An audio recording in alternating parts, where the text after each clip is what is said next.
Hi, and welcome to the Breastfeeding Medicine Podcast. I'm your co-host, Dr. Ann Eglash. I'm a clinical professor in the Department of Family Medicine at the University of Wisconsin School of Medicine and Public Health and a board-certified lactation consultant. And I'm your co-host, Dr. Karen Bodner. I am a pediatric hospitalist at Inova Children's Hospital and an assistant professor of pediatrics at Virginia Commonwealth University. I'm also a board-certified lactation consultant. This podcast is produced by the Institute for the Advancement of Breastfeeding and Lactation Education and is co-sponsored by the Academy of Breastfeeding Medicine. Hi, Karen. How are you? I'm great. How are you doing, Ann? Good. Happy New Year. Happy New Year. It is really snowy. How's it going over in Wisconsin? Well, I would like your snow for sure.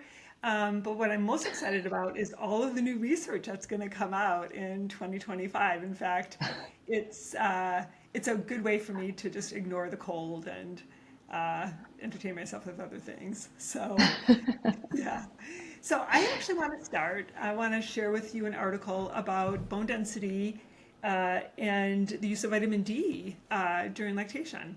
So the study I'm going to discuss is entitled Factors Affecting Postpartum Bone Mineral Density in a Clinical Trial of Vitamin D Supplementation. And the first author is Amy Wahlquist. This was published in the Journal of Women's Health in 2024. So this study was done to look at the effect of supplementing vitamin D on the expected bone density loss among lactating women. The researchers are associated with Dr. Carol Wagner and Bruce Hollis's lab, who I'm sure you know. They're the ones who've been the major researchers looking at the role of maternal vitamin D in infant bone density and vitamin D levels. And you and I both know that breastfeeding is associated with a decline in bone density because the breast tissue will grab calcium from the bones in order to ensure adequate calcium in breast milk for the infant. So that's like the safest place for them to find that calcium, ensuring that there will be enough calcium there. In fact, the Institute of Medicine and Center for Disease Control don't recommend any extra calcium during breastfeeding beyond that of non-lactating women because it's thought that calcium supplementation does not prevent bone loss. Because estrogen levels are low during lactation, especially in the first 4 to 6 months, the gut doesn't absorb that calcium well from the intestines, so extra oral calcium won't make any difference. Therefore, the loss of bone density has been considered something that's accepted and that will resolve usually when the woman starts ovulating again. So the question here is whether supplementing vitamin D will help to ameliorate a degree of this bone loss during lactation and whether we should be recommending higher vitamin D levels in lactating women to prevent bone loss. So the authors for this study state that previous studies have shown that vitamin D supplementation up to 1,200 units a day has not prevented bone loss, but no one has looked at the impact of higher doses of vitamin D. So this study is an evaluation of data from a pretty well-known randomized controlled trial of 564 mothers who were assigned to one of 2 vitamin D treatment groups at 4 to 6 weeks postpartum. One group was supplemented 400 units and the other 6,400 units of vitamin D, and some mothers were exclusively breastfeeding and others were exclusively formula feeding, and they did not include mothers who were combination feeding. And their intention was to evaluate baseline and postpartum bone densities in the 2 groups. And what they found is that when they did the baseline bone density at the beginning of the study, Black women had the highest bone density and Hispanic women had the lowest bone density, just at the baseline. When they compared bone densities between those who were exclusively breastfeeding and those who were formula feeding, they found what we expected is that the exclusively breastfeeding mothers had a drop in bone density of 1 to 3% from the first month to the 4th month of the study. The formula feeding mothers had a gradual increase in bone density over the first 6 months of the study, which makes sense because there is some bone loss that starts during pregnancy.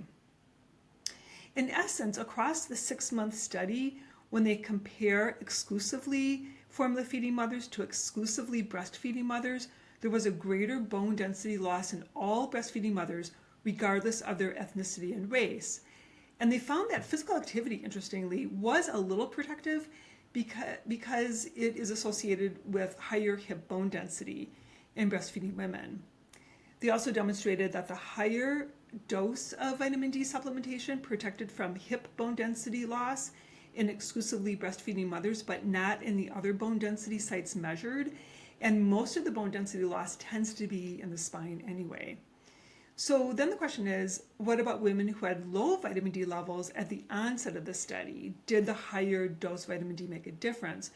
Well, when they looked at vitamin D supplementation among the breastfeeding moms who were in the lowest quartile of vitamin D status at baseline, the vitamin D supplementation did not prevent the expected bone loss. In essence, the exclusive breastfeeding was really the most prominent factor leading to the expected loss in bone density regardless of race or ethnicity. In fact, some of the mothers in the breastfeeding group did end up supplementing with formula at some point, and what they found is that the less they breastfed, the higher their bone density.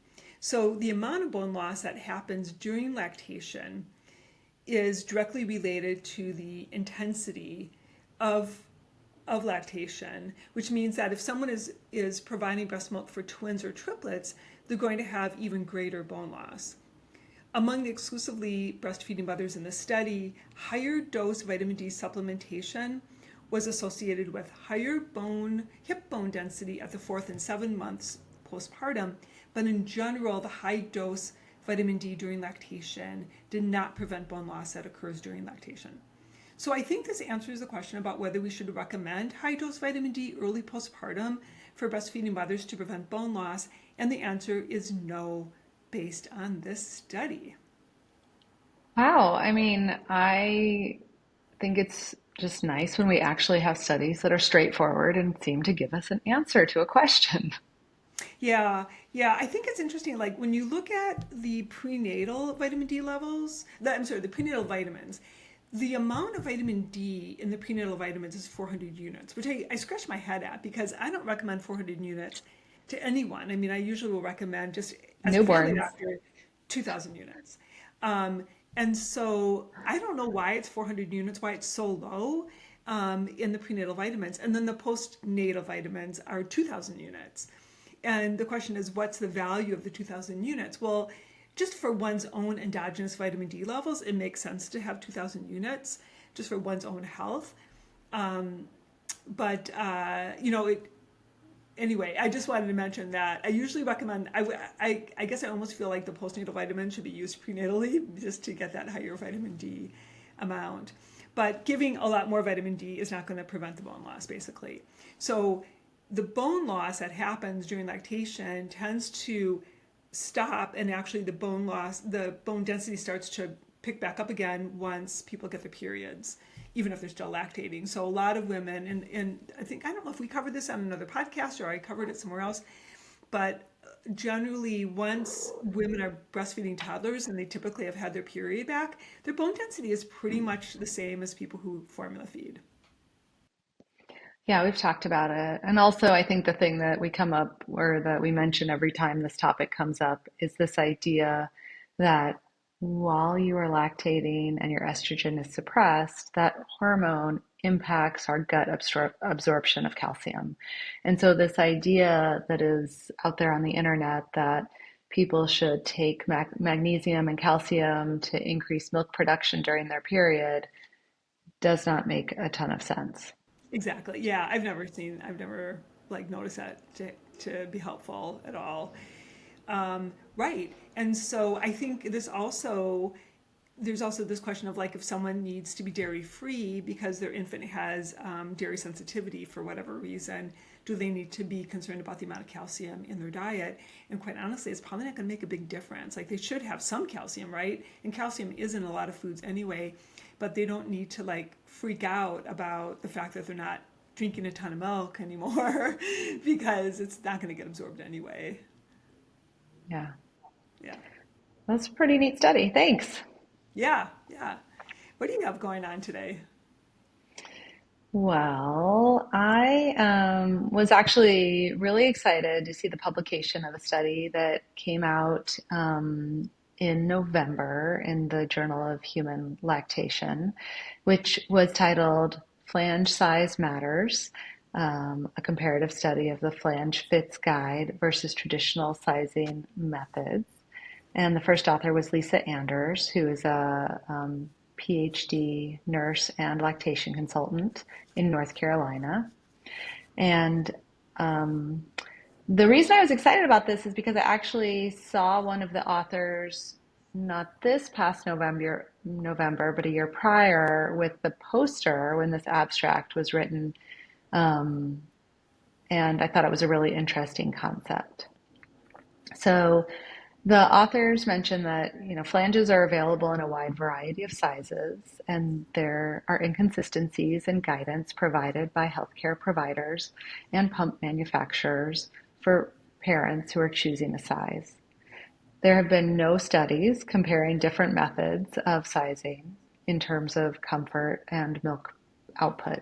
So this study was done with a crossover design where each subject was their own control, and basically they were randomized to begin in one size of flange or another, depending on a randomization calculator.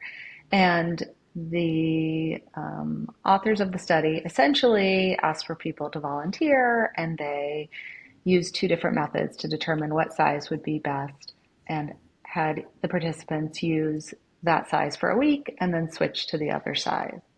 And the participants were asked to compare comfort and milk yield using the smaller fit and the standard fit flanges. The data was collected as well on participant demographics, nipple measurements, and the flange sizes used. And what the authors found was, when compared to the newer, smaller size fitting that they had come up with, participants who were using the standard fit flanges had significantly less milk, a mean of 15 grams less per pump session, and less comfort. And so they concluded that flange fitting is a process that should be individualized to the patient and may require a trial of different flanges at the time of the fitting. And I want to talk a little bit about some of the background of how they came to these size recommendations, some of the things that they measured, some of the things that we need to know about flange fitting. But I think one of the things that is interesting about the study, and I have some concerns about, is that the title of the study references this Flange Fits Guide, which is a trademarked process that was created by the second author of the study, in essence, to help lactation consultants size flanges for their patients. And I think, really in an attempt to help people, this was created. It's been translated into over 20 languages. And she is doing sort of workshops around the country to try to teach people how to use this method. Interestingly, the general idea of it is that rather than the old-fashioned way of fitting flanges, where manufacturers told people to measure the width of the base of the nipple and add on space, and in pictures you would see that there was space all the way around the sides of the nipple, so it's not touching the tunnel of the flange. This newer method actually recommends measuring the width of the tip of the nipple and starting with that flange size, and then trying one or two sizes larger and smaller in a dynamic exam during pumping to see what is the most comfortable and provides or extracts the most milk during pumping.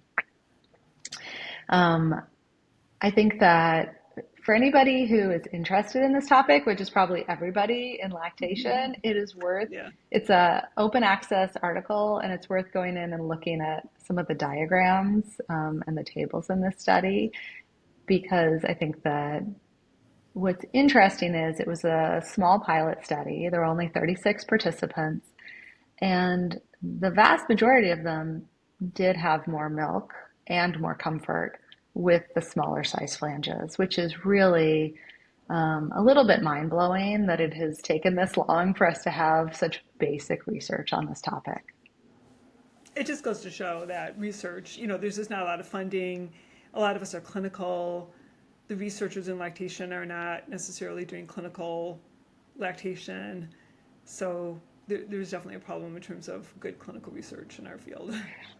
Yeah, absolutely. And I think, even the fact that in this study, it was only 36 people, but they reported out what were the sizes of folks' nipples who were, at the base and at the tip. And there's a big difference. I mean, nipples are not, cylinders. They're more like cones. Right. And I have so many questions because the participants in the study were all people who were exclusively, they said exclusively breastfeeding, but they were exclusively breast milk feeding. So they all had enough milk to feed their babies who were between 1 and 6 months of age. And they were all already pumping at work. And so depending upon, what sizes they were using before they started the study, they may have already had significant swelling at the time that those measurements were taken. Mm-hmm. Yeah, I mean, so my big concern about this study is that they didn't standardize pump vacuum, because, for so long, like on the iAble Serve, people would say, oh, but if you go to a larger flange, it's more comfortable. But then I would say, well, yeah, if you're using like a super low vacuum, but you have to make sure to standardize the vacuum, or at least bring it up to where babies tend to suck, which is like 150 millimeters of mercury. So when I see people who are pumping and they have like low volume, and they say, well, I'm not really having pain, and I watch them pump and I see, oh, they're using a size 24 or 28 and they're pumping at like a level 2 on a spectra, I'll say, okay, this is why you're having plugs and not making enough milk. We need to change your flange size and get that vacuum up much higher, and that almost always solves the problem. And so you have to, in this kind of study, you have to say what the vacuum is. The other Well, it's issue that interesting. Sorry, I was going to say it's interesting because, yes, I agree they should have reported it out. At a minimum, they should have found out whether or not people were using the same vacuum when they changed. Because yes. since these were people who were all pumping ahead of time, my assumption would be that people were sort of doing the same routine with their pump, but just with different sizes. But that's not necessarily true.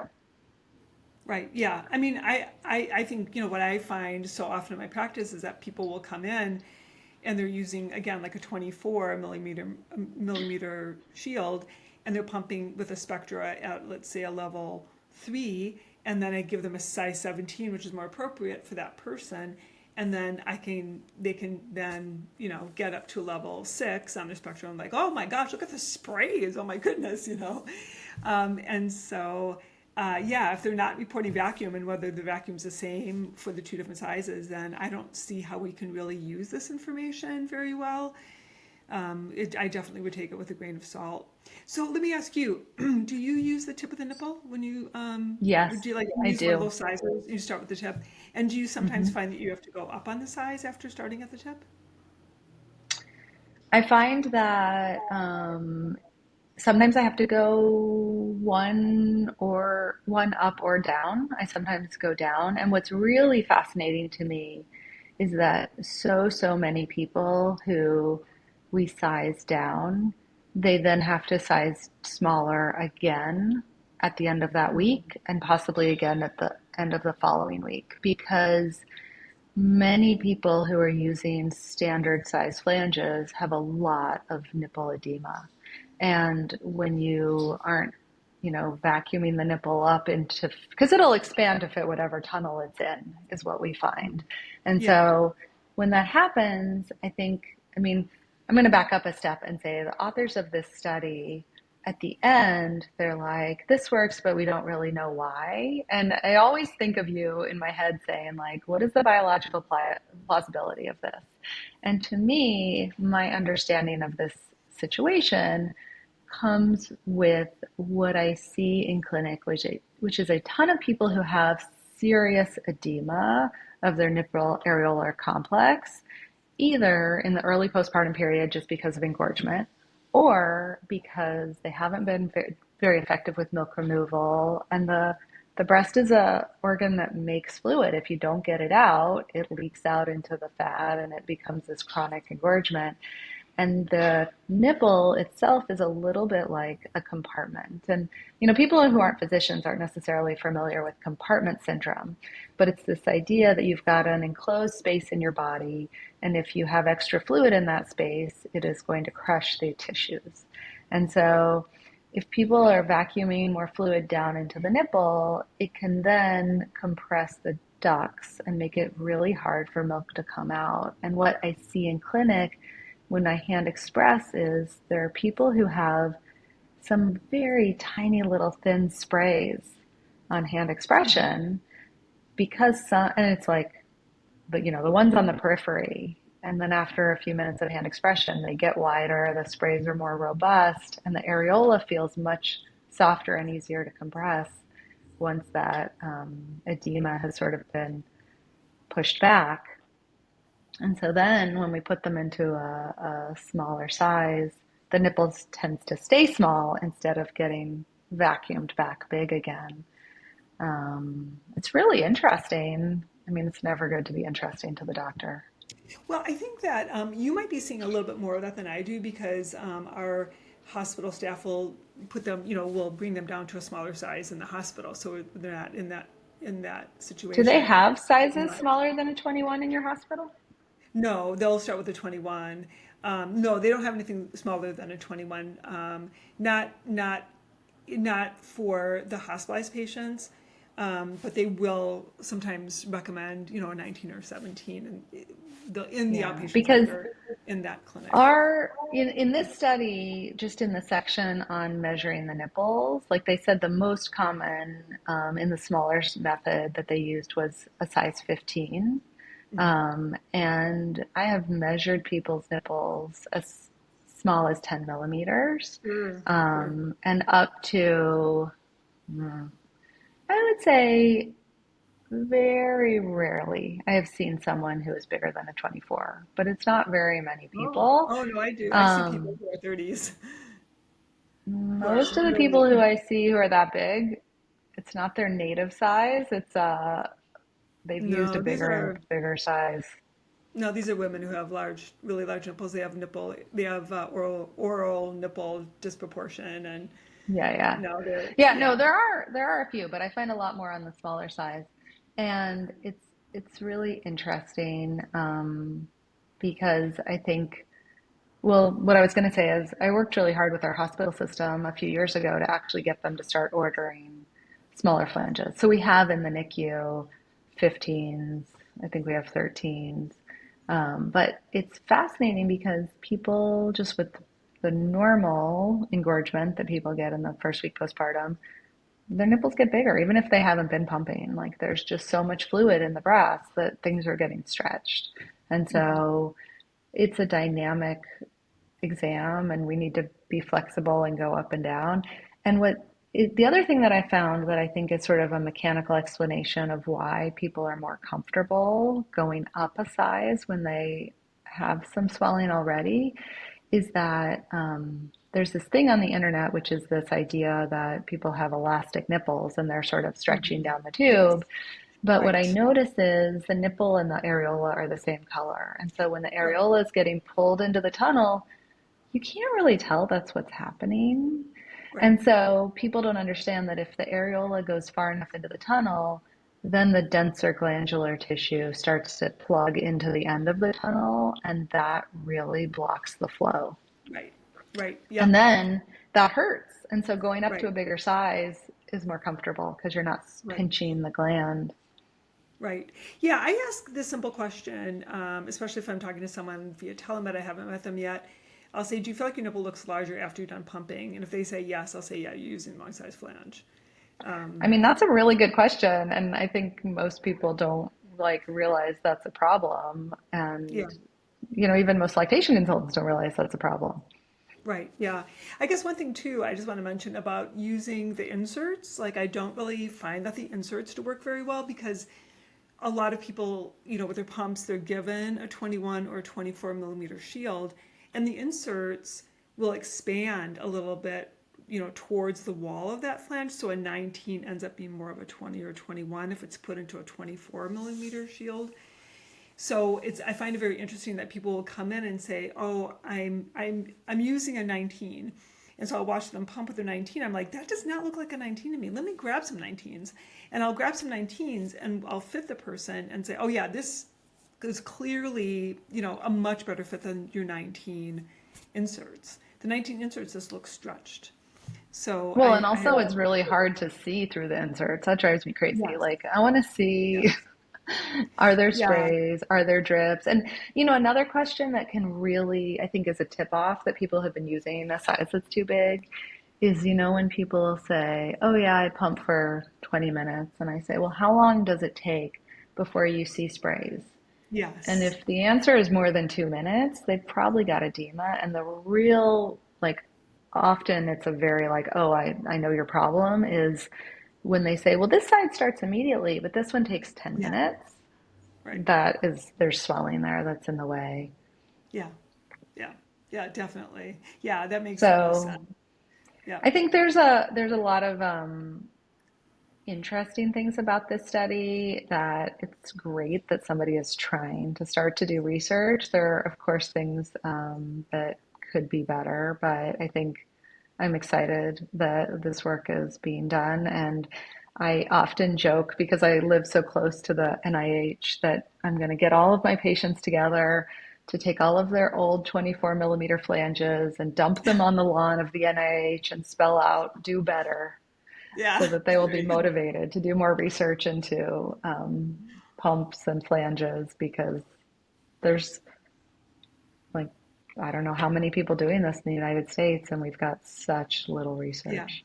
yeah, and I think it's interesting. Like when I think about why companies provide a 24 and a 28, or generally a 24 for everyone. I think it's that they're worried that well, if we have one too small and someone has larger nipples, they won't be able to use it. Where if it's larger, they can still use it.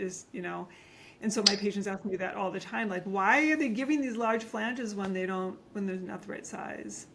Yeah, absolutely. I think that is totally the answer. But I look back at my experience pumping many years ago, and there's no question in my mind that the reason that I started struggling with my milk volume after I returned to work is because I was using a 24 and that was way too big for me. Yeah, that was all like when I had my kids in the early 90s, that's all you had was a 24. That was it. Like, oh, I think you could get 28s and 30s and 36s maybe when back in Yeah, I mean, 1990, that's but just yeah, crazy pants. yeah, Like, we're not all yeah, the same size, and we need to figure out a way to help people to do it. But I would say the take home message that I give my patients nowadays is, much like breastfeeding, when people are like, oh, well, should it hurt? No, it should right, not hurt. exactly, right, yeah, And is yeah, it common that it does? Yes, because there are lots of problems. But like when you have a rock in your shoe,